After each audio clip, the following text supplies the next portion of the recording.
Shalom. Call Halal, Yahawah, Yahawashi, Bahashem, Qadash. Double honors unto the apostles, double honors to the elder bishops of Connecticut. Salutations to all my fellow laborers doing this work in truth and sincerity, risking their lives and their freedom to do so, now more so than ever. To the scattered elect that are scattered around the four corners of the earth, that be like unto the speckled bird, the Israelite foreigners, and to the Aquath that are listening and learning to you, I say Shalom. This is your brother Malcolm from the branch of the Great Millstone here in Chicago. And just a quick lesson about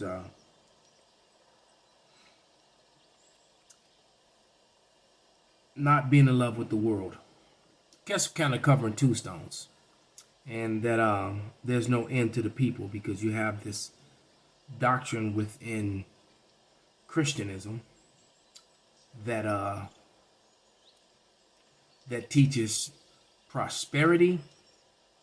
You know, that it's all about, you know, if you got money, then you're blessed, which is so far from the truth. And also that the Idumeans, the Edomites, have been done away with.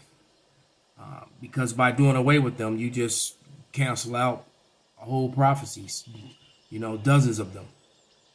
All right, that makes the Lord a liar. And we're rather to believe man. I mean, not believe man, but believe God. Salakia. But I'm going to start at Ecclesiastes, the fourth chapter at verse 13. And it reads, "Better is a poor and wise child than an old foolish king, who will no more be admonished. For out of prison he cometh to reign, whereas also he that is born in his kingdom becometh poor." And, you know, these Idumeans got dominion over the world after they came out of that prison in Job, you know, after they got pushed up into the Caucasus Mountains after the fall of Rome, after they were forced up there by melanated people who, you know, because they'll admit they'll call them African emperors, but they were not. They were Israelite emperors, for starting from the time of Septimius Severus, right, which was around, I think, 270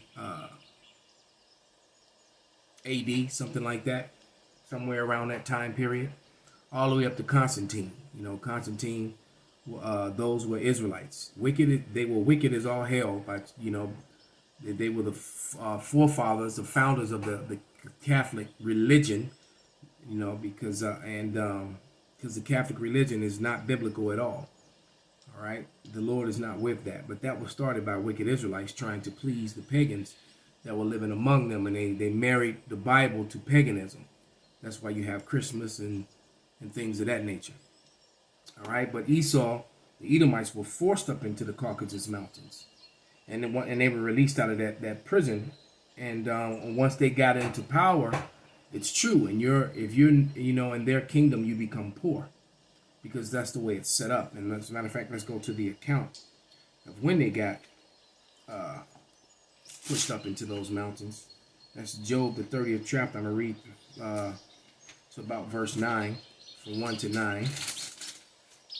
But this is Job 30 and 1, and it reads, "But now they that are younger than I have me in derision, whose fathers I would have disdained to have set with the dogs of my flock." So the Edomites are, you know, just they're younger because they came out of Jacob.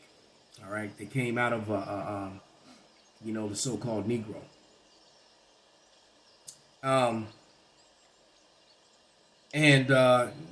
He said he would be disdained to sit them with the dog, because they might try to touch the dog. You know, bestiality is common among the Edomites. All right, you can just look that up on YouTube.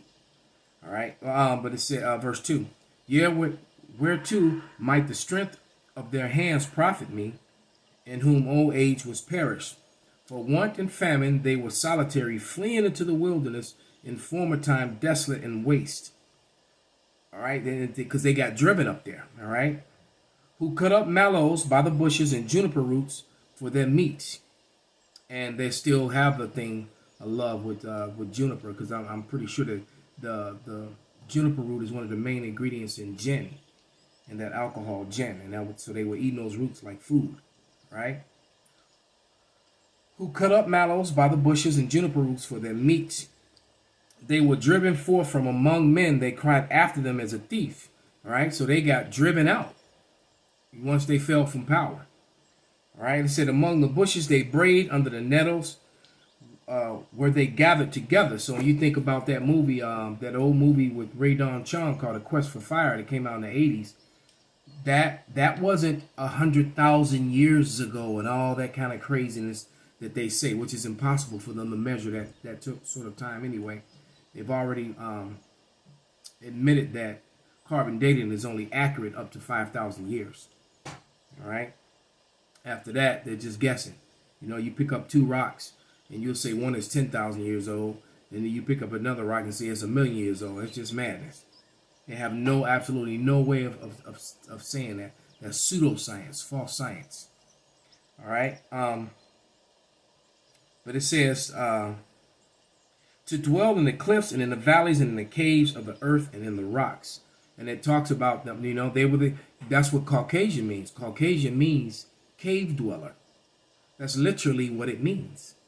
Those that dwelled in a cave. And the so-called white race, which they proclaimed themselves that in 1681, trying to hide from their Edomite heritage.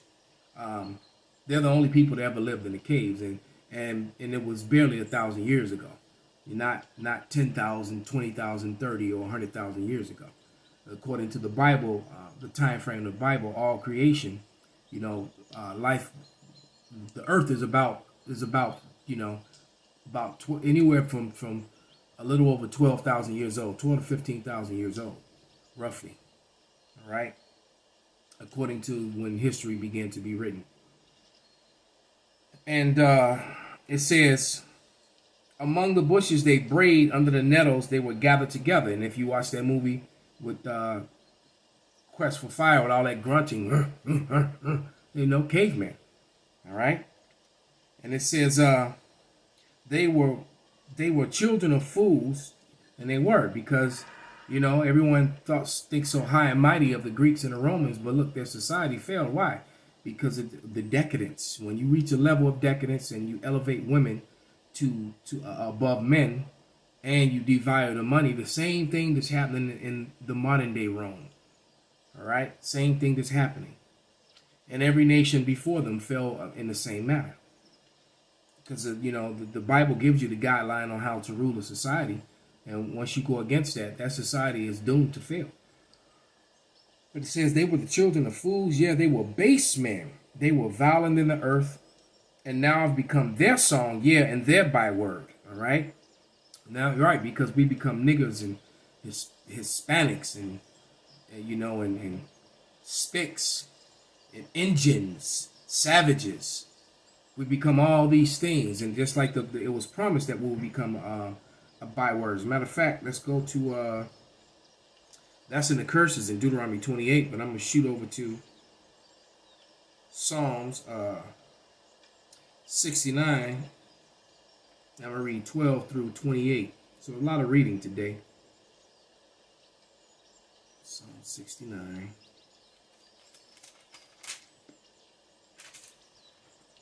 And it reads, they that sit in the gate speak against me, and I was the song of drunkards. And you know, you think about all those very racist nursery rhymes that are sung about us. You know, they showed you that in 12 years in the slaves, when it said something, that little song, nigga, you better get away. You know that song, run nigga, you better get away. All those little songs that they sang. Okay, and they had the same songs about the so-called savages, so-called natives, the brown-skinned Negroid natives as well. All right.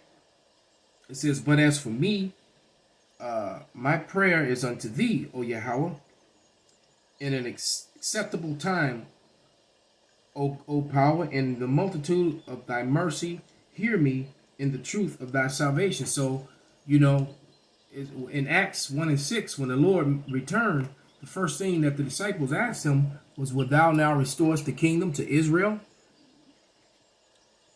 And what they didn't understand, that 2 days of prophecy and 2 days to the Lord is 2 days to the Lord, but that 2 days is 1,000 years down here in our time.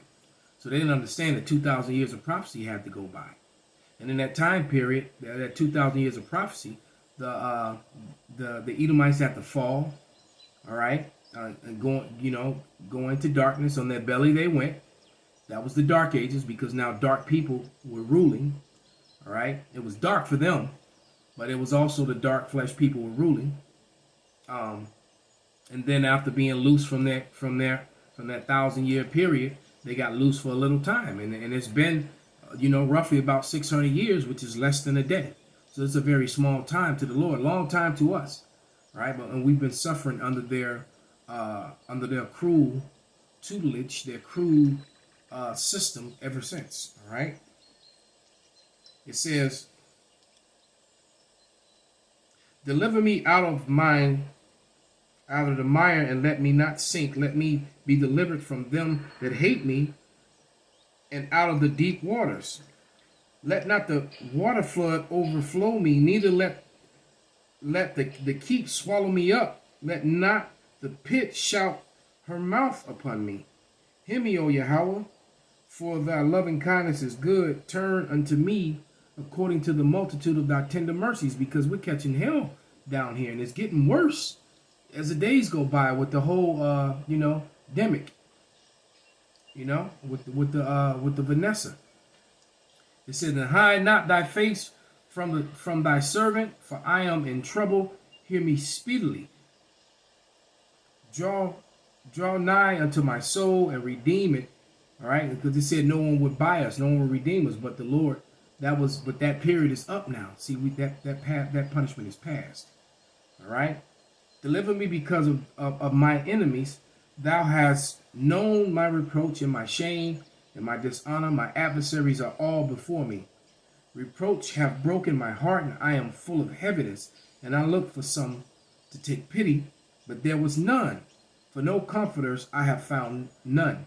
They gave me also gall for meat, and in my thirst they gave me vinegar to drink." So this is also prophesying of the Lord right here. Okay, it says, "Let thine eyes be darkened, that they see me not, and make their loins continually shake. Pour out thine indignation upon them, and let thy wrathful anger take hold of them. Let their habitation be desolate, and let none dwell in their tents." And that's exactly what's going to happen. They're going to be made desolate, and there won't be left nephew or son.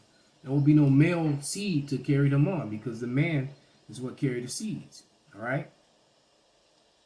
A male child is how you keep your race, your family line going, not a female child.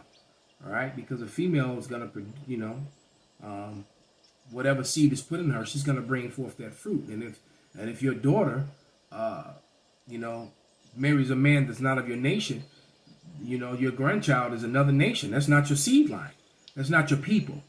All right, she's gonna, her child, even though it may look like your people, her child is the child of that seed line, whatever she came from. It's just a side note. All right, for they persecute him whom thou hast smitten, and they take to talk to the grief of those whom thou hast wounded. Add iniquity unto their iniquity, and let them not come into thy righteousness. Let them be blotted out of the book of the living, and not be written with righteousness. So they're going to be blotted out. All right, and then there will be an end to that particular people, because there is no end to the people now. All right, I'm gonna read verse back in Ecclesiastes, verse 4 and 14 again. For out of the prison he cometh to reign, whereas also he that is born in his kingdom becometh poor. And you also, let me read the next one. And I consider all living which walk under the sun with the second child that stand up in his stead. And I'll read that again. I considered all the living which walk under the sun with the second child that shall stand up in his stead. And you got to remember, speaking of the second child, that Jacob came out second, But the kingdom of heaven, he became the heir to the throne to the kingdom of heaven through Jacob. So the first, Esau got put by. The first child didn't get the blessing as normally it happens. Normally the first male-born son gets the lot. Period. Even if you have sisters before you, the firstborn male gets the lion's share of the father's whatever he has. That's the way it's supposed to be. That's typically not what happens today, but that's the way that the Lord set it up. All right. You took care of your daughters, especially if they didn't have husbands, but the lion's share went to the sons. All right, to your eldest son first. As a matter of fact, let's get 2nd Ezra 6, talking about the second son, because in the case of the Lord, he chose the second son. 2nd Ezra 6 and I believe 7, and it reads, oh, I'm at 13. How the heck did that happen? Salakia. There we go. It says, then, 2nd Ezra 6 and 7. Actually, I'll start at 6. Then did I consider these things, and they all were made through me alone, and through none other. By me also they shall be ended, and by none other. Then answered I and said, what shall be the parting asunder of times, and when shall be the end of the first, and the beginning of it to followeth? All right. And then the angel answered and said, and he said unto me, from Abraham unto Isaac, when Jacob and Esau was born. All right. Remember, Jacob was the second son. When Jacob and Esau were born of him, of Isaac, Jacob's hand held first the heel of Esau. For Esau is the end of the world, and Jacob is the beginning of it that followeth, which is the kingdom of heaven. The kingdom of heaven is the new world to come. All right, so it's not that everybody's going up to heaven and floating around. That's a myth. And the Edomites, according to prophecy, have to be here to build that up for free. They have 1,000 years of the most brutal chattel slavery that the world has not even heard of yet. But they have to go through that because it's prophecy. That is the judgment written. All right, when you read in Psalms, to execute upon them the judgment that is written. The Psalms 149.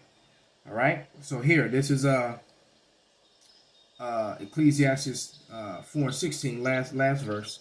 And it says, there is no end to all people, even all that have been before them. They also that are come after shall not rejoice in him. Surely this is also vanity and a vexation of spirit. So Edom is still here.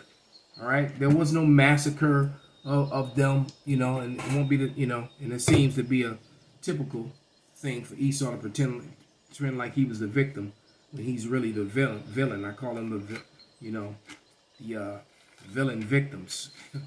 All right. Because when you talk about certain incidents that happen in certain parts of the world,